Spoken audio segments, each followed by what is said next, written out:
بسم اللہ الرحمن الرحیم وبہ نستعین انہ خیر ناصر و معین وصلی اللہ علی محمد و اہل بیتہ الطیبین الطاہرین۔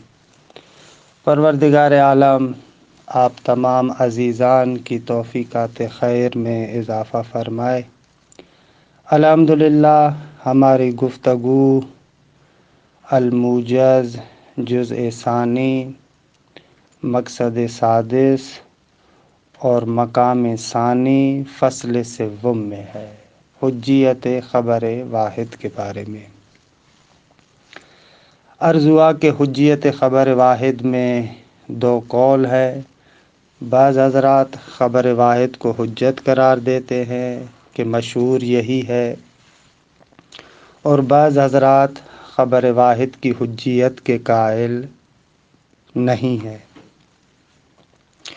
جو حضرات خبر واحد کو حجت قرار دیتے ہیں یعنی مثبتین، وہ فرماتے ہیں کہ خبر واحد کی حجیت پر ادلہ اربعہ ہے۔ ادلہ اربعہ میں سے اولین دلیل قرآن مجید ہے۔ قرآن مجید کی مختلف آیات سے استدلال کیا جاتا ہے۔ پہلا استدلال آیہ نبأ سے تھا کہ اس کے بارے میں گفتگو ہوئی۔ دوسرا استدلال آیت نفر کے بارے میں ہے۔ آیہ نفر وہی سورہ توبہ کی 122 نمبر آیت کہ جس میں خداوند متعال فرماتا ہے کہ زیب نہیں دیتا کہ سارے کے سارے مسلمان اور مومن نکل جائیں، بلکہ ہر گروہ اور ہر قوم اور ہر ٹولے سے ایک گروہ نکلے جو جائے دین میں تفقہ کرے، اور جب اپنے لوگوں کی طرف واپس آئے تو ان کو انذار کرے، خدا کی مخالفت سے ڈرائے، تاکہ لوگ شاید خدا کی مخالفت سے باز آ جائیں۔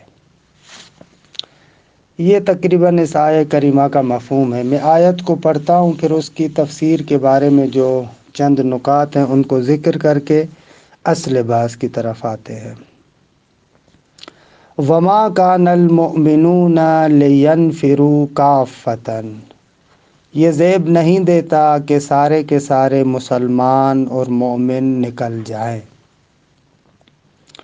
جب سارے کے سارے لوگ نہیں نکل سکتے تو پھر فَلَوْلَا نَفَرَ مِن كُلِّ فِرْقَةٍ مِّنْهُمْ طَائِفَةٌ، تو پھر ہر قبیلے سے، ہر قوم سے ایک گروہ کیوں نہیں نکلتا، لِيَتَفَقَّهُوا فِي الدِّينِ، تاکہ دین میں تفقہ پیدا کریں، وَلِيُنذِرُوا قَوْمَهُمْ إِذَا رَجَعُوا إِلَيْهِمْ، اور جب اپنی اس قوم کی طرف واپس پلٹ کر آئیں تو اپنے لوگوں کو انذار کریں، لَعَلَّهُمْ يَحْذَرُونَ، شاید وہ جو لوگ ہیں وہ حذر پیدا کریں۔ اس حذر سے کیا مراد ہے انشاءاللہ بیان کرتے ہیں، فی الحال یہ سمجھیں تاکہ لوگ خدا کی مخالفت سے ڈریں۔ یہ آیت کا سادہ سا ترجمہ۔ اس آیت کی تفسیر کے بارے میں مختلف اقوال ہیں۔ ایک قول یہ ہے کہ جس طریقے سے پتہ بھی چلتا ہے کہ سورہ توبہ کی یہ آیات جہاد کے سیاق میں ہے، اس سے آگے پیچھے جہاد کی آیات کا تذکرہ ہے، تو مراد یہ ہے کہ جہاد کی طرف سارے کے سارے مومنین نہ جائیں، بلکہ مومنین میں سے کچھ لوگ جہاد پر جائیں، اور اس جہاد کے اندر جن آیات الہی کا مشاہدہ کرتے ہیں، میدان قتال کے اندر جو خداوند متعال کی نشانیوں کو دیکھتے ہیں، خدا کی نصرت، خدا کی امداد، ان تمام چیزوں کا جو وہ مشاہدہ کرتے ہیں، پھر وہ لوگ واپس آئیں اور جو پیچھے رہ گئے تھے ان لوگوں کو آ کر بتائیں کہ خداوند متعال اس طریقے سے مدد کرتا ہے، اور یہ آیات خدا ہم نے میدان جہاد کے اندر دیکھی۔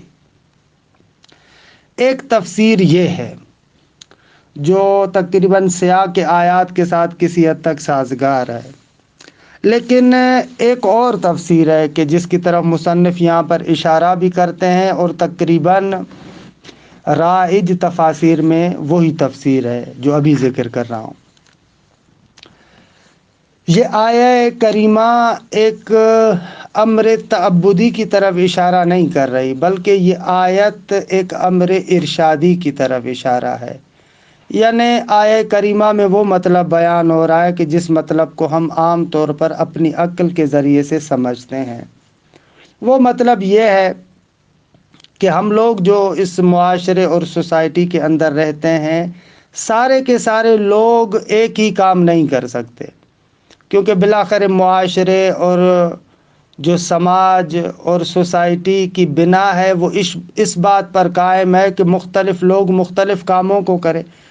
کوئی طبیب بنے، کوئی انجینئر بنے، کوئی مزدور بنے، کوئی سیاستدان بنے، کوئی کیا بنے، یہ مختلف کام ایسے تقسیم کرنے پڑیں گے۔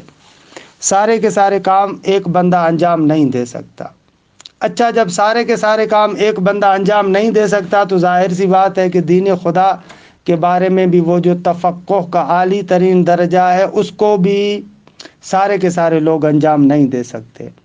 لہذا خداوند متعال اس آیہ کریمہ میں فرماتا ہے کہ کسی بھی علاقے کے سارے لوگ تو دین سیکھنے کے لیے نہیں جا سکتے نا، لہذا کچھ لوگ دین سیکھنے کے لیے جائیں جس مراکز سے ان کو پتہ چلے کہ یہاں پر دین خدا کے بارے میں، علوم اسلامی کے بارے میں بحث ہوتی ہے، گفتگو ہوتی ہے، پڑھایا جاتا ہے، ان مراکز میں جائیں اور وہاں سے جا کر دین اسلام کو سیکھیں۔ جب وہ وہاں سے دین اسلام کو سیکھ لیں تو پھر واپس اپنے گاؤں میں آئیں، واپس اپنے لوگوں کے پاس آئیں اور ان لوگوں کو آ کر دین خدا کے بارے میں بتائیں، دین خدا کے بارے میں ان کو بتائیں، اور لوگوں کو خدا کی مخالفت سے ڈرائیں کہ کوئی بندہ خدا کی مخالفت نہ کرے۔ یہ دوسری تفسیر ہے۔ اس دوسری تفسیر کی بنا پر ہم یہاں پر خبر واحد کی بحث میں استدلال کر رہے ہیں۔ اچھا، استدلال کیسے؟ یہ خبر واحد کی، یہ آیہ کریمہ خبر واحد کی حجیت پر کیسے دلالت کرتی ہے؟ کہتے ہیں اس آیہ کریمہ پر اگر آپ توجہ کریں تو یہ خبر واحد کی حجیت کو ثابت کرتی ہے۔ کیسے؟ پہلا مقدمہ، آیت کے اندر کہا گیا لعلہم یحذرون۔ جب وہ لوگ جو دین سیکھنے گئے تھے وہ دین سیکھ کر واپس آئے اور لوگوں کو آ کر انذار کیا، خدا کی مخالفت سے ڈرایا۔ جب وہ لوگ آپ کو خدا کی مخالفت سے ڈراتے ہیں، انذار کرتے ہیں، احکام الہی کے بارے میں آپ کو بتاتے ہیں، دیکھو یہ عمل کرنا، اگر یہ عمل نہیں کرو گے تو اس طریقے سے اس پر یہ سزا ہے، اگر تم نے یہ فلاں حکم پر عمل نہیں کیا تو اس کی یہ سزا آئے گی، یعنی لوگوں کو انذار کریں۔ اچھا، جب لوگوں کو انذار کریں تو لوگوں کی کیا کیفیت ہو؟ لعلہم یحذرون، شاید یہ لوگ حذر کریں۔ حذر یعنی وہی خوف، ڈرنا۔ یہاں پر خوف اور ڈر سے مراد یہ ہے کہ عملی طریقے سے منذر کے قول پر ترتیب اثر دیں۔ یعنی ایک بندہ جو گیا ہے، دین کو سیکھ کر آیا ہے اور آپ کو آ کر دین خدا کے بارے میں بتاتا ہے، تو پھر آپ لوگوں کو اس کی بات پر حذر کرنا چاہیے۔ یعنی وہ اگر آپ کو بتاتا ہے فلاں کام حرام ہے، اگر اس حرام کام کو آپ نے انجام دیا تو آپ کو یہ سزا ملے گی، تو ہم لوگوں کو عملی طریقے سے ترتیب اثر دینا چاہیے۔ ترتیب اثر یعنی کیا؟ یعنی اس کی بات پر اثر کو بار کریں، خوب اس کی بات پر اثر کو بار کریں۔ یعنی کیا؟ اگر وہ کہتا ہے فلاں چیز حرام ہے تو ہم عملاً اس چیز سے اپنے آپ کو بچائیں۔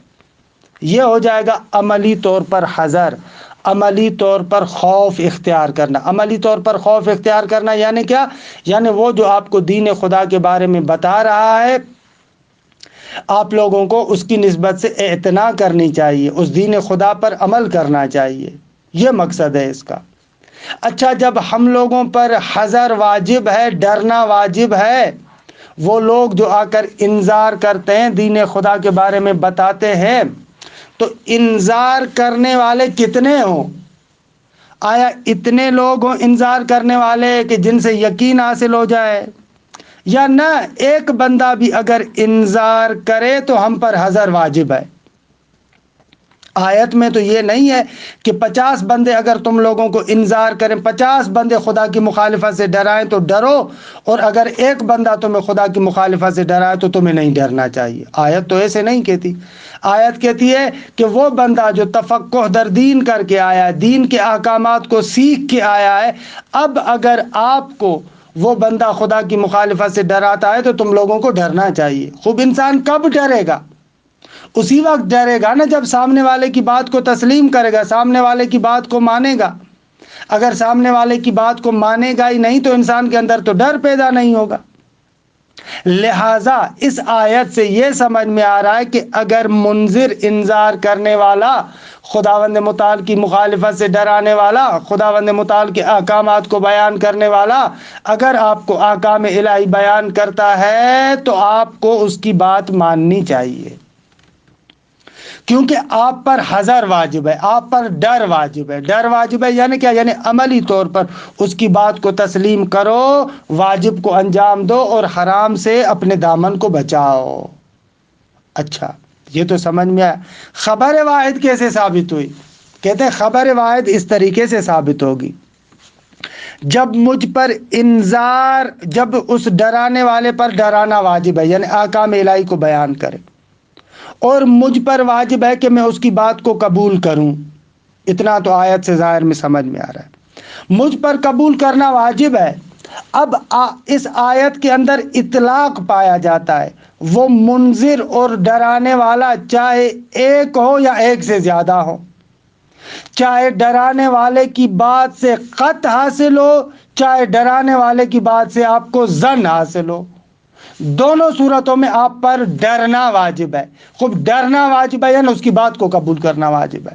خوب بس یہاں سے پتہ چلا کہ آیت کے اطلاق سے خبر واحد بھی حجت ہو جاتی ہے، کیونکہ آیت کہتی ہے کہ جو بھی بندہ تمہیں دین خدا کے بارے میں انذار کرے، تم پر واجب ہے کہ تم ڈرو یعنی اس کی بات کو قبول کرو، چاہے وہ ایک بندہ ہو یعنی خبر واحد ہو، چاہے بہت سارے افراد ہو یعنی خبر متواتر ہو۔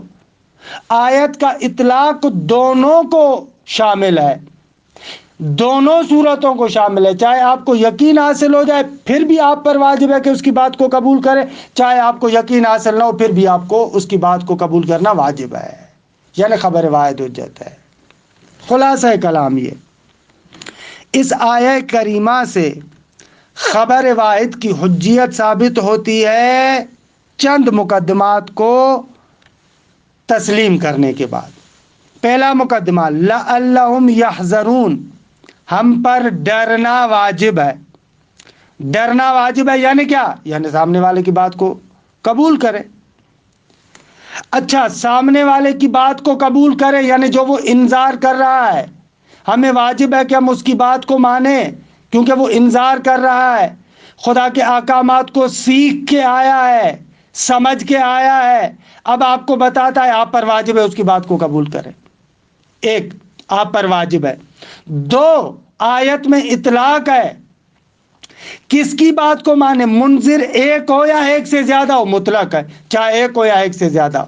آیا منذر کی بات سے قطع حاصل ہو اس وقت ڈرنا واجب ہے، یا ولو ان کے قطع حاصل نہ ہو پھر بھی ڈرنا واجب ہے؟ ولو ان کے قطع حاصل نہ ہو پھر بھی ڈرنا واجب ہے۔ خوب، ان دو مقدمات کو اگر آپس میں جوڑیں تو نتیجہ یہ نکلے گا کہ خبر واحد بھی حجت ہے، کیونکہ خبر واحد میں بھی ایک بندہ آ کر آپ کو دین خدا کے بارے میں بتاتا ہے۔ جو ایک روایت آتی ہے اور کہتی ہے کہ حلال خدا یہ ہے، حرام خدا یہ ہے، تو آپ پر واجب ہے کہ آپ اس کی بات کو قبول کریں۔ یہ وجہ استدلال اس آیہ کریمہ سے۔ استاد سبحانی فرماتے ہیں کہ اس آیت سے بھی استدلال کرنا درست نہیں ہے۔ کیوں؟ اس لیے کہ اس آیت کے اندر جو آپ اطلاق سے استفادہ کر رہے ہیں وہ استفادہ درست نہیں ہے۔ ہم اس کو مانتے ہیں کہ آیت یہ بیان کر رہی ہے کہ کچھ لوگ جائیں، جا کر دین سیکھ لیں اور سیکھنے کے بعد آ کر آپ کو بتائیں، اور آپ پر واجب ہے کہ ان کی بات کو قبول کریں۔ اتنا تو بالکل سمجھ میں آ رہا ہے، لیکن ان کی بات کس صورت میں قبول کرنی ہے؟ یقین والی صورت میں، اطمینان والی صورت میں، یا نہ بے شک آپ کو یقین اور اطمینان حاصل نہ ہو، آپ کو گمان ہو، اس صورت میں بھی آپ پر قبول کرنا واجب ہے؟ خب یہ تو آیت میں نہیں ہے. آپ کہتے ہیں آیت میں نہیں ہے، لیکن آیت مطلق ہے. ہم کہتے ہیں یہاں پر آیت کے اطلاق کو آپ ثابت نہیں کر سکتے، کیونکہ اطلاق کے لیے ضروری ہے کہ مولا مقام بیان میں ہو. یہ ہم نے پڑھا تھا اطلاق کے شرائط میں سے گزشتہ جز میں، یعنی جز اول میں ہم نے پڑھا تھا کہ اطلاق سے آپ اس وقت تمسک کر سکتے ہیں جب اولاً مولا مقام بیان میں ہو، ثانیاً مولا اپنی مراد کے خلاف کوئی قرینہ ذکر نہ کرے، ثالثاً قدر متیقن در مقام تخاطب بھی نہ ہو. یہ 3 شرائط تھے جن کو مقدمات حکمت کہتے ہیں. پہلا اور اہم نقطہ جو اس اطلاق سے تمسک کرنے میں ہے وہ یہ ہے کہ مولا مقام بیان میں ہو. لقائل ان یقول، یہاں پر تو مولا مقام بیان میں نہیں ہے. مولا اس نقطے کو نہیں بیان کرنا چاہ رہا کہ کس کی بات کو کس صورت میں قبول کرنا ہے، اس نقطے کو تو یہاں پر نہیں بیان کرا. مولا اس جگہ پر فقط اس نقطے کو بیان کر رہا ہے کہ آپ لوگوں کی روش یہ ہونی چاہیے. کچھ لوگ جائیں، جا کر دین سیکھیں اور واپس آ کر اپنے لوگوں کو انذار کریں. لیکن لوگوں پر ڈر واجب ہے، لوگوں پر واجب ہے کہ آپ کی بات کو قبول کریں. کس صورت میں؟ اس صورت میں جب لوگوں کو اطمینان حاصل ہو. یہ کس نے کہا کہ آیت یہ بھی کہہ رہے کہ حتیٰ تمہیں گمان بھی ہو پھر بھی آپ پر واجب ہے کہ آپ اس کی بات کو قبول کریں؟ آیت تو اس لحاظ سے مقام بیان میں نہیں ہے، اس نقطے کے تو بیان کرنے کے مولا صدد میں نہیں ہے. اس کے در پہ تھوڑی ہے کہ آپ کو بیان کرے کہ کس صورت میں آپ اس کی بات کو مانیں یا کس صورت میں اس کی بات کو نہ مانیں. آیت میں صرف اصل مطلب بیان ہو رہا ہے. بعبارت نخرا، اطلاق سے میری جان آپ اس وقت تمسک کر سکتے ہیں جب یہ ثابت کریں کہ مولا اس نقطے کو بھی بیان کرنا چاہتا ہے کہ چاہے تمہیں گمان حاصل ہو، چاہے تمہیں اطمینان ہو، چاہے تمہیں یقین ہو، ہر صورت میں تمہیں بات قبول کرنا ضروری ہے. اب یہ تو مولا بیان نہیں کرنا چاہ رہا. مولا فقط اصل بات کو بیان کرنا چاہ رہا ہے، ارشاد کر رہا ہے، ایک عمل ارشادی ہے. یہ اس آیہ نفر کے بارے میں خلاصہ کلام. آیہ نفر سے بھی استدلال کرنا درست نہیں ہے. اب آتے آیت کی طرف. آیت النفر کہتے ہیں کہ دوسری دلیل کیا ہے؟ آیہ نفر ہے. نفر یعنی وہی جانا، نکلنا، کوچ کرنا. نفر کا معنی یہی ہے، کوچ کرنا. قال سبحانہ، پروردگار عالم فرماتا ہے، وما کان المؤمنون لینفروا کافۃ، تمام مومنین کو زیب نہیں دیتا کہ سارے کے سارے کوچ کریں اور نکل پڑیں، احکام دین کو حاصل کرنے کے لیے سارے کے سارے نکل جائیں. نہ، فلولا نفر من کل فرقۃ منہم طائفۃ، جب سارے کے سارے کوچ نہیں کر سکتے تو پھر کیوں نہیں ہر قوم، ہر ملت سے ایک گروہ کوچ کرے، نکلے، مسافرت کرے، لیتفقہوا فی الدین، تاکہ دین میں تفقہ کرے. البتہ یہاں پر فقہ سے مراد صرف احکام نہیں ہے بلکہ کلن دین میں تفقہ کرنا، تہذیز ہے. ابھارا جا رہا ہے کہ ایسے کرو کہ ایک گروہ تم میں سے نکلے دین کو سیکھنے کے لیے. وَلِيُنذِرُوا قَوْمَهُمْ إِذَا رَجَعُوا إِلَيْهِمْ، اور جب وہ لوگ دین سیکھ کر تمہاری طرف پلٹ کر آئیں تو ان کی ذمہ داری ہے کہ تمہیں انذار کریں. انذار کا عام طور پر ہمارے ہاں ترجمہ کرتے ہیں ڈرانا، لیکن انذار کا معنی ڈرانا نہیں ہے، بلکہ انذار کا معنی اخبار مع تخویف، خبر دے ڈرانے کے ساتھ. اس کا اردو میں نعم البدل ہے ہی نہیں. کسی حد تک ہم کہتے ہیں نا خبردار کرنا. خبردار کرنے میں کیا ہوتا ہے؟ خبر بھی دی جاتی ہے اور ڈرایا بھی جاتا ہے. یہ معنی کسی حد تک انذار کا ہوتا ہے، لیکن عام طور پر ہم لوگ ڈرنا معنی کرتے ہیں، ڈرانا معنی کرتے ہیں، لہذا ایسے ہی کیا، لیکن وہ دقیق معنی نہیں ہے. وَلِيُنذِرُوا قَوْمَهُمْ إِذَا رَجَعُوا إِلَيْهِمْ، جب ان کی طرف پلٹ کر آئیں تو اپنی قوم کو ڈرائیں. اچھا، یہ جو دین سیکھ کے آئے ان کی ذمہ داری ہے لوگوں کو ڈرائیں، اور عام لوگوں کی ذمہ داری کیا ہے؟ لعلہم یحذرون، شاید وہ جو پیچھے رہ گئے وہ لوگ بھی ڈر جائیں یعنی کیا؟ یعنی ان کی بات کو مانتے ہوئے خدا کی مخالفت سے باز آ جائیں۔ کہتے ہیں تشیر الآیۃ الی السیرۃ المستمرۃ بین العقلاء، یہ آیہ کریمہ اشارہ کر رہی ہے اس عملی روش کی طرف کہ جو عقلاء کے مابین رائج ہے۔ کیا عملی روش رائج ہے؟ من تقسیم العمل بین الافراد، کہ عقلاء کیا کرتے؟ عمل کو افراد کے مابین تقسیم کرتے ہیں، کوئی ڈاکٹر، کوئی انجینئر، کوئی مزدور، کوئی کیا اس طریقے سے۔ کیوں؟ اذ لولا ذالک لاختل النظام، اگر یہ تقسیم نہ ہوتی، کچھ کام کرتے، کچھ کام کرتے، اگر ایسے نہ ہوتا تو لاختل النظام، اس معاشرے اور سماج کا پورا نظام ڈھانچہ ڈہ جاتا، مختل ہو جاتا، خراب ہو جاتا۔ ولا تشذ عن ذلک مسألۃ الانذار، مجھے معلوم ہے اکثر ہمارے ہاں پڑھا جاتا ہے ولا تشذو، لیکن لا تشذو لغت میں ہے ہی نہیں، لغت میں جا کر دیکھیں ولا تشذو یعنی ولا تخرجو، ولا تشذو عن ذلک، اور اس بات سے یعنی عمل عقلائی سے، ذالک یعنی یہی جو عمل عقلائی ہے، اس سے خارج نہیں ہے مسئلہ انذار، ڈرانا، والتعلیم والتعلم، پڑھنا پڑھانا، یہ اس سے خارج نہیں، اس میں بھی ایسے ہی ہے۔ بعض لوگ جا کر تعلیم حاصل کرے، پڑھے، جو لوگ جو آئے پھر ان لوگوں کو آ کر بتائیں۔ فلا يمكن ان ينفر المؤمنون كافة، اور تعلیم و تعلم میں بھی سارے لوگ تو نہیں نکل سکتے، لتحصیل احکام شریعہ، احکام شریعہ کو حاصل کرنے کے لیے۔ جب ایسے ہے ولیکن لماذا لا ينفر من كل فرقة منهم طائفة، جب سارے نہیں جا سکتے لیکن پھر کیوں نہیں جاتا ایک خاص ٹولہ، ہر قوم میں سے ایک خاص ٹولہ جائے، لتعلم الشریعہ، تاکہ شریعت کو جا کر سیکھے، حتی ینذروا قومہم عند الرجوع الیہ، جب اپنے لوگوں کی طرف پلٹ کر آئے تو پھر ان کو انذار کرے۔ ایسے کیوں نہیں کرتا؟ وجہ الاستدلال، یہ ایک تفسیر جو استاد نے بیان کی۔ وجہ الاستدلال انہ سبحانہ، پروردگار عالم، اوجب الحذر علی القوم عند رجوع الطائفہ، قوم پر، لوگوں پر حذر کو واجب قرار دیا، لعلہم یحذرون۔ کیوں واجب ہے؟ کیسے وجوب کو سمجھا؟ اس لیے کہ یہ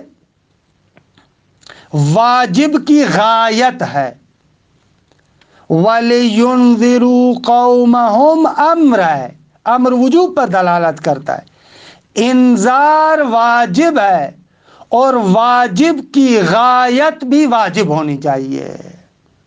یہ نقطہ ہے کہ جس کو استاد نے ذکر نہیں کیا لیکن یہ اہم نقطہ ہے۔ یہاں پر استاد کہہ رہے ہیں کہ اوجب الحذر، خدا نے متعال نے یہ حذر واجب کیا ہے۔ بھئی کیا دلیل ہے؟ یہاں پر تو لعلہم ہے، ہم کہیں گے یہ لعلہم یحذرون واجب کی غایت ہے، لینذروا کی غایت ہے، کیوں ڈرائے؟ تاکہ لوگ ڈر جائے۔ جب واجب کی غایت ہے تو واجب کی غایت بھی واجب ہونی چاہیے۔ انہ سبحانہ اوجب الحذر، خدا نے متعال نے حذر کو واجب کیا ہے، علی القوم، لوگوں پر، عند رجوع الطائفہ، جب وہ گروہ پلٹ کے آئے، التی تعلمت الشریعہ، کہ جو شریعت کو سیکھ کے آیا ہے۔ اچھا، اس حذر سے مراد کیا ہے؟ ڈرنے سے۔ والمراد من الحذر هو الحذر العملی، حذر سے مراد بھی حذر عملی ہے۔ حذر عملی ہے یعنی کیا؟ یعنی ای ترتیب الاثر علی قول المنذر، ڈرانے والے کے قول پر ترتیب اثر دے۔ اگر وہ کہہ رہا ہے یہ حرام ہے تو یہ اس کو حرام سمجھے اور اپنے آپ کو بچائے، اگر وہ کہہ رہا ہے یہ واجب ہے تو اس کو واجب سمجھے اور اس واجب کو انجام دے۔ یہ ترتیب اثر ہے نا، اس پر اثر بار کرنا۔ ثم ان انذارہ کما یتحقق بصورت التواتر، اچھا یہ ڈرانے والے جو انذار کر رہے، ہو سکتا ہے یہ انذار تواتر کے ذریعے سے ہو، اتنے لوگ آ کر ایک چیز کے بارے میں ڈرا رہے ہیں کہ انسان کو یقین حاصل ہو جاتا ہے۔ ثم ان انذارہ کما یتحقق بصورت التواتر، جس طریقے سے انذار اور ڈرانا تواتر کی صورت میں ہو سکتا ہے، یتحقق ایضا بصورت انذار بعضهم البعض، اسی طریقے سے انذار ایسے بھی ہو سکتا ہے کہ کچھ کو ڈرائے، ایک بندہ ان کو ڈرا رہا ہے، ایک بندہ ان کو ڈرا رہا ہے، ایک بندہ ان کو ڈرا رہا ہے۔ انذار میں تو یہ نہیں ہے نا آیت میں کہ تواتر کے ساتھ ہو، سارے لوگ ہوں نا، انذار ایک کے ذریعے سے بھی ہو سکتا ہے، 50 کے ذریعے سے بھی ہو سکتا ہے۔ اچھا، فلو کان التواتر او حصول العلم شرطا فی تحقق الانذار وبالتالی فی وجوب الحاز لاشارت الیہ الآیہ، یہ اسی اطلاق کو ثابت کر رہا ہے۔ اگر تواتر یا علم کا حاصل ہونا انذار کے تحقق میں شرط ہوتا، یعنی انذار کے لیے ضروری ہے کہ تواتر کے ساتھ ہوتا، یا انذار کے لیے شرط ہے کہ آپ کو علم حاصل ہو، اگر یہ شرط ہوتی تو آیت میں تو اشارہ ہونا چاہیے تھا نا، جبکہ آیت میں اشارہ نہیں ہے۔ وبالتالی فی وجوب الحظر، اور پھر اس کے بعد ظاہر سی بات ہے کہ حظر میں بھی یہی انسان کو علم حاصل ہوتا، اسی وقت یہ حظر واجب ہوتا، تو لاشارت الیہ الآیہ، تو آیت اس کی طرف اشارہ کرتی۔ درست ہے؟ نقطہ سمجھ میں آیا؟ اگر تواتر یا حصول علم انذار کے تحقق میں شرط ہوتا، وبالتالی اور پھر نتیجے میں وجوب حظر کے اندر بھی شرط ہوتا، لاشارت الیہ الآیہ، تو آیت اس کی طرف اشارہ کرتی، جبکہ وہ اطلاق ہوا یقتضی حجیت قول المنذر، آیت مطلق ہے اور آیت کا اطلاق تقاضا کرتا ہے کہ قول منذر حجت ہے مطلقہ، سواء انذر انذارا جماعیا او فردیا، چاہے وہ انذار ایک ٹولے کی شکل میں ہو، ایک گروہ آ کر ڈرائے، یا ایک اکیلا بندہ ڈرائے، وسواء افاد العلم ام لا، چاہے یہ انذار مفید علم ہو یا مفید علم نہ ہو، مطلقاً، پس خبر روایت کو بھی شامل ہے، لہذا خبر روایت بھی حجت ہو جائے گی۔ یلاحظ علی الاستدلال، استاد فرماتے ہیں کہ اس استدلال پر اشکال کیا گیا ہے۔ آگا اطلاق ثابت نہیں، کیوں؟ اس لیے کہ مولا مقام بیان میں نہیں ہے، اس نقطے کے بیان کرنے کے صدد میں تھوڑی ہے کہ انذار چاہے ایک کے ذریعے سے ہو یا سب کے ذریعے سے ہو، یا انذار سے ظن حاصل ہو یا علم حاصل ہو، نہ نہ نہ، اس صدد میں مولا نہیں ہے، اس نقطے کو نہیں بیان کرنا چاہ رہے، لہذا مقام بیان میں نہیں ہے تو اطلاق سے استفادہ نہیں کریں گے آپ۔ ان الآیت بصدد بیان انہ لا یمکن نفر القوم برمتہم، بلکہ آیت آغا جان اس بات کے در پہ ہے کہ بیان کرے ساری کی ساری قوم جا کر دین مبین اسلام نہیں سیکھ سکتی، سارے کے سارے لوگ کوچ کریں جا کر کہیں کہ ہم لوگ طالب علم بنتے ہیں، ایسے تو نہیں ہو سکتا۔ بل یجب نفر طائفۃ منہم، بلکہ اس قوم کے ایک گروہ پر واجب ہے کہ وہ کوچ کرے اور دین کو جا کر سیکھے۔ اس نقطے کو مولا بیان کرنا چاہتا ہے کہ سارے نہیں جا سکتے، بعض لوگ جائیں جا کر دین سیکھیں اور پھر لوگوں کو آ کر ڈرائیں۔ وَأَمَّا کیفیت الانذار، لیکن انذار کی کیفیت کیا ہو؟ ایک بندہ ہو، ایک سے زیادہ بندے ہوں، آیا اس پر جو قبول کرنا ہے ہر صورت میں ہے، چاہے علم حاصل ہو یا علم حاصل نہ ہو، نہ اس کیفیت میں تو نہیں ہے۔ وَأَمَّا كَيْفِيَّةُ الْإِنذَارِ وَأَنَّهُ هَلْ يَجِبُ أَن يَكُونَ جَمَاعِيًّا أَوْ فَرْدِيًّا فَلَيْسَتِ الْآيَةُ بِصَدَدِ بَيَانِهَا، لیکن کیفیت انذار کے بیان کرنے میں تو آیت اس صدد میں نہیں ہے، اس درپے نہیں ہے۔ آیت یہ تو نہیں کہہ رہے کہ کیا واجب ہے کہ انذار جمعی طریقے سے ہو یا فردی طریقے سے ہو، نہ اس طرف تو آیت ناظر نہیں ہے، اصلاً اس اعتبار سے مولا مقام بیان میں نہیں ہے۔ فلیست الآیت بصدد بیانها، آیت اس کے بیان کرنے کے در پہ تو نہیں ہے۔ حتی یتمسک باطلاق آتائین کے آئیں اور آپ آیت کے اطلاق سے تمسک کریں اور کہیں کہ خبر روایت کو بھی شامل ہے، نہ عزیز من، اطلاق سے تمسک اسی وقت کر سکتے ہیں جب مولا اس جہت کے اعتبار سے بھی مقام بیان میں ہو، لیکن ہم کہتے ہیں کیفیت انذار کی جہت کے اعتبار سے مولا مقام بیان میں نہیں ہے۔ وقد مر فی مبحث المطلق والمقید، مطلق و مقید کے بحث میں گزر چکا کہ انہ یشترط فی صحت التمسک بالاطلاق کون المتکلم فی مقام البیان، کہ شان یہ ہے کہ شرط کیا گیا ہے اطلاق سے تمسک کرنے میں، کہ آپ اطلاق سے تمسک کر سکتے ہیں، اس میں شرط کیا گیا ہے کیا، کہ متکلم مقام بیان میں ہو۔ اچھا، ان قلتا، کوئی بندہ کہے کہ آقا وہاں پر اطلاق و تقیید کے بعد میں آپ نے خود کہا تھا کہ اگر ہمیں شک ہو کہ مولا اس جہت میں، اس جہت کے اعتبار سے مقام بیان میں ہے یا نہیں ہے، تو وہاں پر اصل یہ کہ مولا مقام بیان میں۔ تو یہاں پر بھی ہم شک کرتے ہیں نا، مولا کیفیت انذار کے لحاظ سے مقام بیان میں ہے یا نہیں ہے۔ خوب آپ اس قانون کو لے کر آئیں کہ مولا مقام بیان میں ہے، اس سے کیوں نہیں استفادہ کرتے؟ جواب، یہ اس صورت میں اصل اکلائی ہے جب کوئی قرینہ اس کے برخلاف نہ ہو۔ یہاں پر قرینہ اس کے برخلاف ہے۔ قرینہ برخلاف یہ ہے کہ مثلا انذار کے لیے عدل کر وثاقت یا عدالت تو شرط ہے۔ خبر واحد کو جو حجت مانتے ہیں وہ کہتے ہیں خبر ثقہ ہو یا خبر عادل ہو، اس کو تو سب مانتے ہیں۔ حالانکہ اگر آپ کہیں کہ آیت مطلق ہے، یعنی چاہے ثقہ ہو یا غیر ثقہ ہو، آپ کے بقول تو پھر آیت کا اطلاق ایسے لمبا کر دو، چاہے وہ ثقہ ہو یا غیر ثقہ ہو، آپ پر ماننا واجب ہے۔ حالانکہ قطعاً آپ بھی اس کو قبول نہیں کرتے۔ اس سے پتہ چلا کہ کیفیت انذار کے شرائط کیا ہیں، اس کی طرف آیت اصلا ناظر نہیں ہے۔ وَيَشْهَدُ عَلَى ذَلِكَ، ہماری اس بات پر کہ مولا اس جہت سے مقام بیان میں نہیں ہے، اس پر شاہد ہے کہ ان الآیت لم تذکر الشرط اللازم، آیت نے شرط لازم کو ذکر نہیں کیا۔ وہ کون سی شرط لازم ہے؟ اعنی الوثاقت والعدالہ، خبر واحد پر اسی وقت عمل کر سکتے ہیں جب وہ ثقہ کی خبر ہو یا عادل کی خبر ہو۔ خب جب اس شرط لازم کو بھی بیان نہیں کیا تو اس کا مقصد ہے کہ مولا ان تمام شرائط کے مقام بیان میں نہیں ہے۔ فَكَيْفَ تُوصَفُ بِأَنَّهَا فِي مَقَامِ الْبَيَانِ، تو پھر یہاں پر آپ کیسے کہہ رہے ہیں کہ آیت یہاں پر مقام بیان میں ہے؟ خلاصہ کلام کہ آیہ نفر کے ذریعے سے بھی استدلال کرنا درست نہیں ہے۔ دو آیتیں اور ہیں کہ ان کے اندر بھی مفہوم بالکل آسان ہے، لیکن وقت گزر گیا، انشاءاللہ اس کو کل ذکر کریں گے۔